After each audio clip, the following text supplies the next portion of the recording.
지금 시각은 7시 27분입니다. 이른바 고향세라고 불리는 고향사랑 기부금법이 마침내 국회를 통과했습니다. 저출산 고령화로 인구 감소와 지역 소멸 위기에 놓여 있는 고향 또 지역 소도시의 숨통이 트일지 주목되고 있는데요. 이슈 앤 토크, 오늘은 고향세가 어떤 것이고 우리 강원 지역에는 어떤 의미와 또 역할을 해줄 수 있을까 자세히 알아보도록 하겠습니다. 한라대학교 ICT 융합공학부의 박상헌 교수 스튜디오에 나와주셨습니다.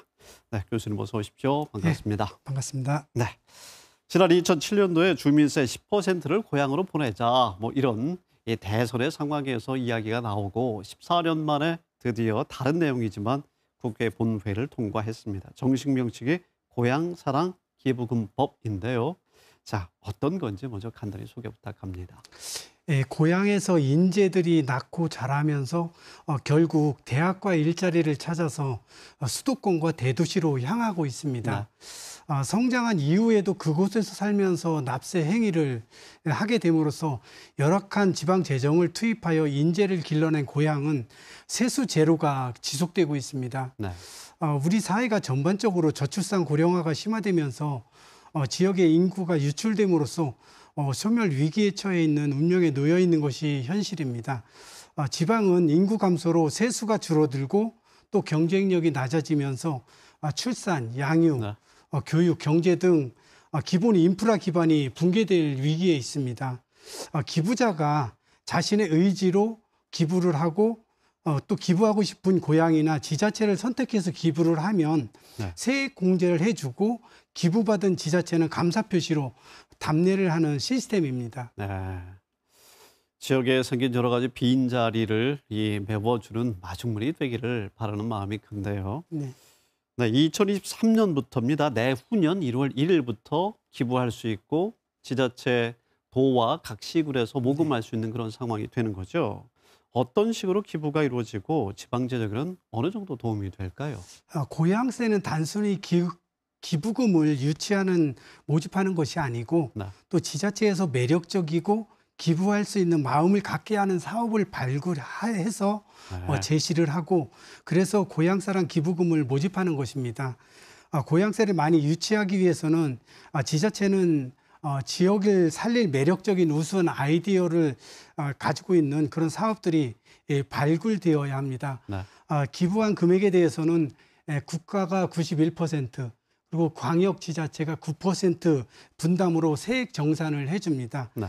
이렇게 모집한 기부금으로 재원이 없어서 시행하지 못하던 복지, 교육, 지역 활성화 사업을 진행하는 예산으로 사용할 수 있습니다. 네, 그렇군요. 248억 원 정도. 강원도 전체가 되는 거죠.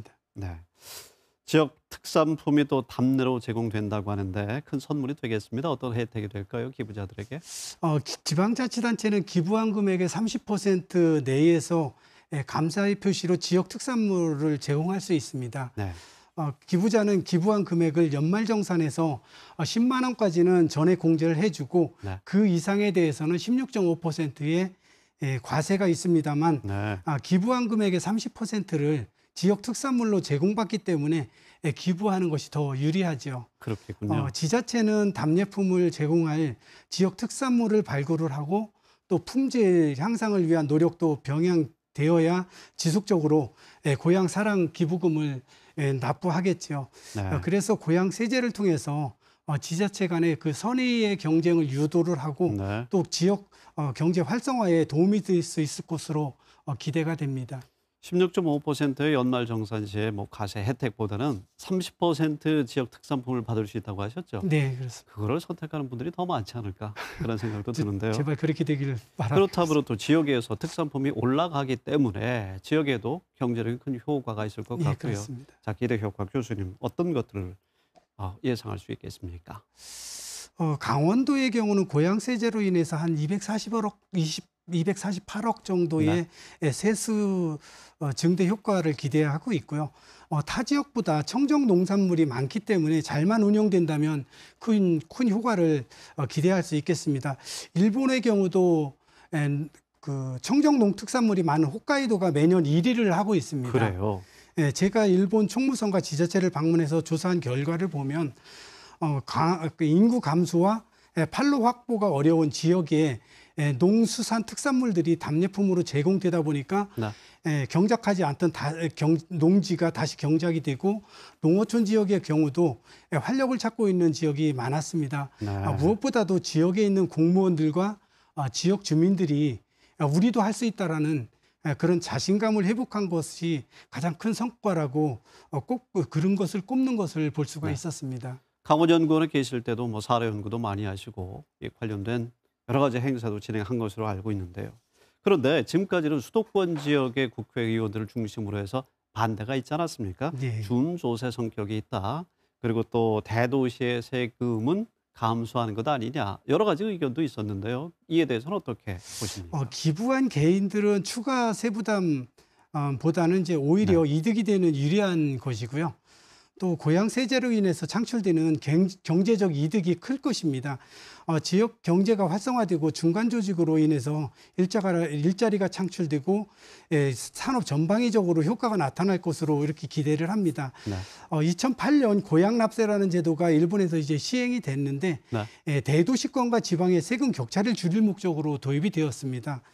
그러다 보니까 대도시권의 세금이 지방으로 이전되기 때문에 대도시권에서 폐지론이 계속 제기되고 있는 거고요. 답례품으로 인한 과대 경작을 막기 위해서 답례품 상한선이 없었는데 이런 폐단을 방지하기 위해서 재작년부터 기부금의 30% 이상을 일본에서도 답례품으로 제공하지 못하도록 하고 있습니다. 그리고 고향세라고 해서 자기가 태어난 고향에만 기부하는 것이 아니라 마음의 고향까지 포함하기 때문에 도세라든지 도세가 약하든지 그런 것들은 별 상관이 없다고 생각이 됩니다. 오히려 일본의 경우에도 지방에서 많이 유치되고 있는 상황이고요. 작년에 고향세로 기부된 금액이 일본에서 총액을 보면 7조 2천억 원 정도로 급성장하다 보니까 대도시권에서 반대하는 목소리가 지금도 나오고 있습니다.